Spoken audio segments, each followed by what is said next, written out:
मित्रांनो, नमस्कार. पुन्हा एकदा स्वागत आहे आजच्या ब्लॉगमध्ये. आज मी तुम्हाला प्रोटीन शेक जो आहे तो कसा करायचा ते दाखवत आहे. तर हा आहे चना. चना एक साधारणपणे वाटीभर घ्यायचा. त्यानंतर रात्रभर काजू आणि बदाम हे पाण्यात भिजत घालायचे.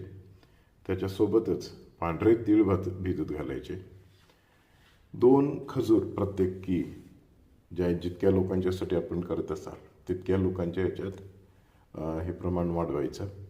तर एक माणसाला 2 खजूर आणि हे आहेत 2 अंजीर. तर हे सगळं रात्रभर भिजत घालायचं. चणे जे आहेत ते बारीक करून घ्यायचे मिक्सीमध्ये आणि त्याच्यानंतर हे सगळे जे आहेत अंजीर, खजूर, पांढरे तीळ, काजू आणि बदाम हे सगळे त्याच्यामध्ये घालून 1 कपभर दूध घालून त्याचं चांगलं मस्तपैकी स्मूथ पेस्ट करून घ्यायची.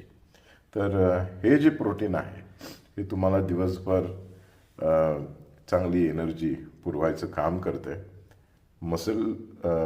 चे ज्यांना प्रॉब्लेम्स असतील ते मसलचे प्रॉब्लेम्स देखील यानं हळूहळू कमी व्हायला सुरुवात होते. हे लगेच इफेक्ट नाही दिसणार, पण जर आपण हे कंटिन्यू केलं तर निश्चितच तुम्हाला याचे अनेक फायदे जे आहेत ते दिसतील.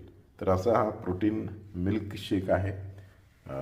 अवश्य आपण ह्याचा उपयोग करून पहा आणि याच्यातून जो खजिना आहे दडलेला त्या खजिन्याचा लाभ नक्की घ्या.